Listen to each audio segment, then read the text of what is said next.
My work is built on connections with people.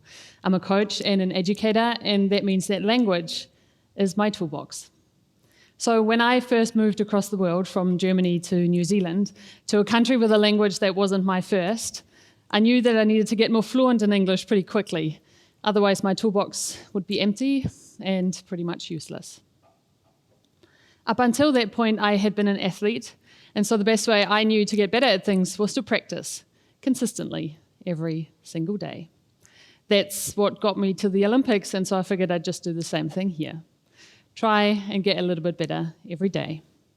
Soon I would be standing in front of classes full of native English speakers, and I would be teaching them English. And if that in itself wasn't terrifying enough, I also didn't have a lot of time, and I didn't know anyone in this country yet. So I had no one to practice with, which really isn't ideal. Before I could worry about talking to anyone about literature, I really needed to figure out how to do basic small talk. And so the plan that I came up with was this.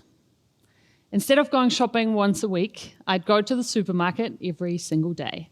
Now, I don't recommend this from a budgeting point of view or from a time management point of view, but it worked very well for my purpose at the time because it allowed me to, or guaranteed me, one conversation with a checkout assistant.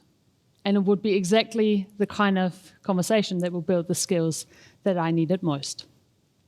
So this was working. And then one day I decided I'd try one of those self-checkout machines. So I walk over there and everything goes fine until I have to input a vegetable. So I tap the screen, looking under Z, but there's no zucchini in the alphabetical listing. And so my only other choice that day was to walk over to the assistant, wave my zucchini in their face, and ask, "What do you call this?" I was so embarrassed, mainly because I thought really by that stage I should know all my vegetables.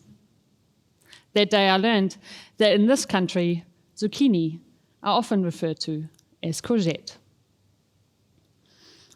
It turned out that that wasn't the only thing I didn't know that day. I also didn't quite understand what was happening when my face turned bright red and I felt a sudden urge to run away. And that is what I want to talk about today. If I'd been familiar with the work of James Gross and others, I would have known that my urge to leave the supermarket, my increased heart rate, and my hot, flushed cheeks were all part of my emotional reaction to that situation. I would have also known that the chemical reaction in my brain and in my body when I have an emotion is likely to be fleeting. It's very short.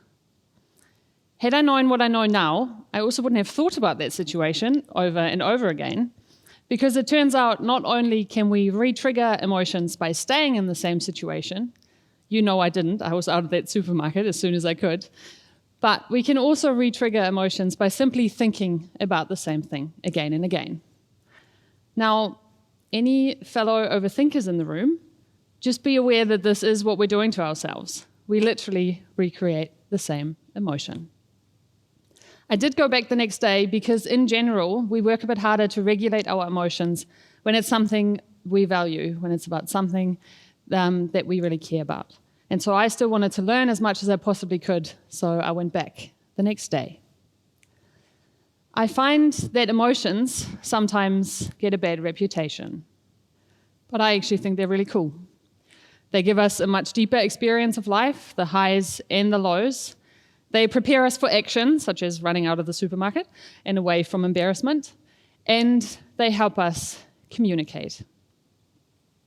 We all have emotions, and they feel pretty similar to all of us. Research tells us that no matter the culture, the language, or the country, people actually physically feel emotions in very similar places in their bodies. So anger, for example, we feel in our faces, our chests, and in our hands. And sometimes that feeling might show up as behavior. So you might see little kids clench their fists when they're angry or throw toys. And you might have seen teenagers or adults slam doors. You may have done this yourself. People feel shame or embarrassment in hot, flushed cheeks, like when you're waving zucchini in people's faces. Emotions have 4 dimensions. There is a physiological response, like that increased heart rate or sweating.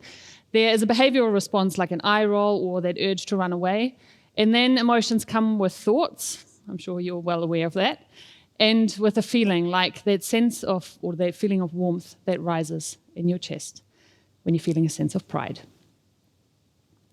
We also can't stop our emotions. So we all have them, and we can't stop them. And you don't really want to stop them either, because in many ways our emotions are a notification system. And it's pretty quick and sophisticated. I use a simple analogy to explain this to people. So just like your phone has notifications rolling in all day, we have emotions rolling in all day. And so on your phone, your notifications might alert you to an email, a text message, a tweet, whatever it is. But that notification is not the actual message. And so the same is true for our emotions. Our emotions are the notification. They always alert us to a need that sits underneath the emotion. And until we address that need, the emotion isn't going away. So say you choose to ignore your emails for a bit. And over time, they will start to stack up. And eventually, there are going to be so many of them that you don't know where to start. You don't know which one to attend to first. And you've got no idea which ones the important ones are. And over time, this will drain your phone battery. Well, the same happens to us. If we don't pay attention to our emotions regularly, we miss the need that sits underneath. And over time, this will leave us feeling drained and exhausted. The thing is, many of us aren't very good at paying attention to our emotions, let alone at identifying the need that sits underneath. A friend and clinical psychologist introduced me to the concept of clear and cloudy emotions. This was first developed by Kim Gratz and her colleagues, and they describe a clear emotion as an emotional response that is proportionate to whatever caused it, and a cloudy emotion as an emotional response that is disproportionate to whatever prompted it. I'll give you a simple example. Say you're stuck in traffic and somebody pulls in front of you unexpectedly. A clear emotional response to that would be to feel a little bit annoyed. Maybe you'll roll your eyes and you might sigh. Like that. Now, picture yourself in the same situation, but this time you're stuck in traffic after you've already had a lengthy discussion with your toddler that morning about whether or not it's reasonable of you to expect that they put on socks today. And after that discussion, you've spilled coffee down the front of your shirt. So by the time you get in the car, you're already in a rush. Your heart rate and your muscle tension is already higher because you've had an adrenaline release earlier in the morning. Because you're in this elevated state of emotional response, your tolerance is now much lower. So when that person pulls in front of you, how unreasonable of them. Instead of being a little bit annoyed, rolling your eyes and sighing, you are fully angry. You yell some mildly abusive words in your car, and you proceed to honk your horn at them, because who do they think they are? That would be a cloudy response. There are different things that might cloud our emotions. So drugs and alcohol, for example, don't help, and they might lead to an over or an under response. Past experiences or physical discomfort, such as pain or hunger, and a lack of sleep also have a really big impact. If you've ever been hangry, you know exactly what I'm talking about. And I have an example of that for you too. To raise the funds for workshops and resources on emotional regulation for parents, teachers, and coaches to use, we set ourselves an endurance challenge.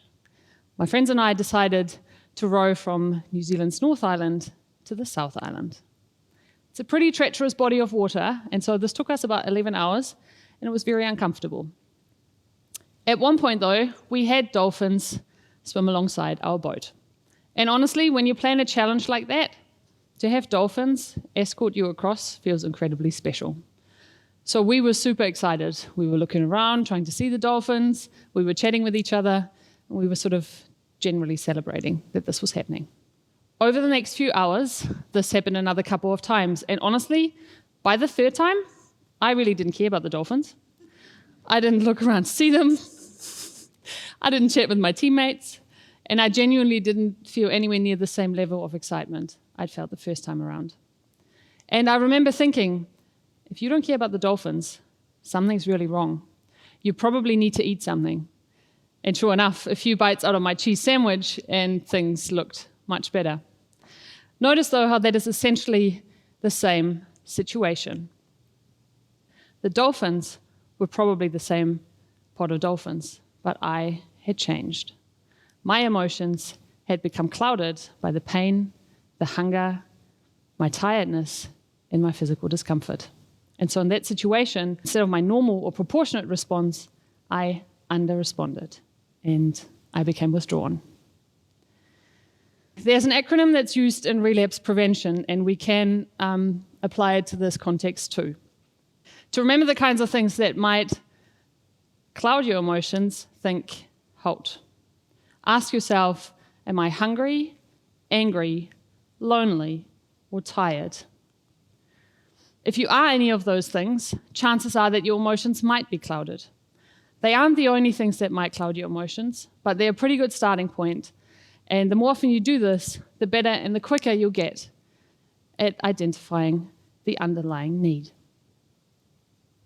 Now, there is one other challenge, and that is that the area in our brain that helps us regulate our emotions is different to the one that generates the emotions. One develops earlier than the other, and so while we can feel the full spectrum of our emotions by the end of adolescence, the prefrontal cortex, which helps us regulate our emotions, isn't actually fully developed until we're anywhere between 25 and 32 years old. So there's a bit of a gap. This means that adolescents feel the same intense emotions that adults can feel, but they're much less able to regulate those. Thankfully, we can help. So parents help their children regulate their emotions. You'll know this if you've ever comforted a child or tried to make them laugh. And teachers, coaches, friends, and colleagues can help us regulate our emotions all the way through adolescence, but also well into adulthood. In that way, emotional regulation really is a social skill. And that means you can help. If you've ever felt really seen or really heard, chances are that somebody has validated your emotions. Validation is a really powerful tool because it can very quickly reduce the emotional distress that somebody is experiencing. The first step of validation is being present. Being present can go a long way to create that genuine sense of connection with someone. And equally, it can be incredibly invalidating when you are talking about something that matters to you and that person is distracted. Perhaps they're on their phone. So start validation by being present. Now, the great thing about validation is that you can do it genuinely, even if you disagree. So you can validate someone's feelings and their emotional experience, even if you disagree with their opinion or with their perspective. That emotional experience is real and it's relevant to them, and you can validate just that experience. Say your toddler is upset. You can say, I can see that you're angry. I understand that. Your brother took your favorite toy. And when supporting a friend, you might say, I understand that you're frustrated. That makes sense. You've worked really hard recently and the delay of your trip is really annoying. Notice how I never once offered a solution. Instead, I followed a very simple pattern. I tried to name the emotion that I could see. I can see that you're angry. I understand that you're frustrated. Dan Siegel calls this name it to tame it. So we're trying to name the emotion, mirror it, reflect it back to them. They might be feeling nervous, excited, worried, anxious. Whatever it is, we're trying to name it. Sometimes that's a bit difficult to do because you might not know exactly what the emotion is that they're feeling, but you could say something like, I'm not sure what you're feeling, you seem upset. And then as a second step, I tried to link this to whatever prompted the emotion. Your brother took your favorite toy. So we're trying to mirror the emotion, reflect it back to them, and then we're trying to link it to whatever prompted the emotion. And then, and this is the most important step of validation, pause. Don't say anything. This is also the hardest part because we always have a solution, don't we? We always have a suggestion. We always know what we would do in their place.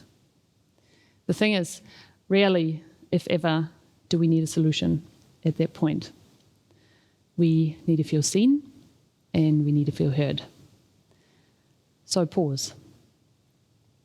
Notice how I didn't say to the toddler, perhaps you could just play with any of the other toys, even though that was very tempting. It's not helpful, and it will actually undo the validation that I've just put in place. Holding the pause will take practice. It's really important, though, because it gives the person time to connect with themselves, to figure out what they need. Remember that emotion is a notification for the need that sits underneath, and they need time to figure out what that need is. It also allows them to connect with you, because you have created that space for them. And so that allows them to connect with you there. The structure you can use for validation is called mirror, link, pause. Mirror the emotion, reflect it back to them, link it to whatever prompted it, and then pause. Last but not least, we can validate our own emotions. We often forget that we can, but it works, and it's very effective to reduce your own emotional distress. I had to do that recently, and it went something like this. You're upset right now. That makes sense. You've just dropped your favorite cup. It was the one that your friend gave you, and it's really upsetting that that's now broken. I say all of this internally, but if I was to model this to someone, I could say it out loud. So say if someone approached me with a question in that situation, I might say, hey, I'm really upset right now. I dropped one of my favorite cups this morning, and I'm gutted that it's broken. Can you give me a couple of minutes, and I'll be with you shortly? This does a few things. One, it models to them how to do validation. Two, it makes it okay for them to do the same. And three, it tells them that I'm not upset with them, which is very important for our relationship.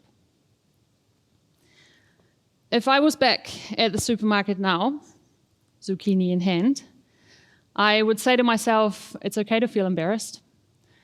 You think you should already know all the vegetables. And it's okay to feel frustrated because actually you're working really hard to learn this language. I said at the start that language is my toolbox, and I hope that today's stories have added some emotional regulation tools to your toolbox. And on that note, I'd like to encourage you to pay attention. Pay attention to your emotions and the thoughts and the feelings that they come with. Learn to understand your very own notification system and figure out the needs that sit underneath each one of your emotions. When we first started this work, my friends and I wondered what the world would look like if we all better understood emotions. And we wondered what the world would look like if we all knew how to respond to our very own notification system. I think it will be a world where we are more connected with ourselves and more connected with each other. And that is an idea worth spreading. Thank you.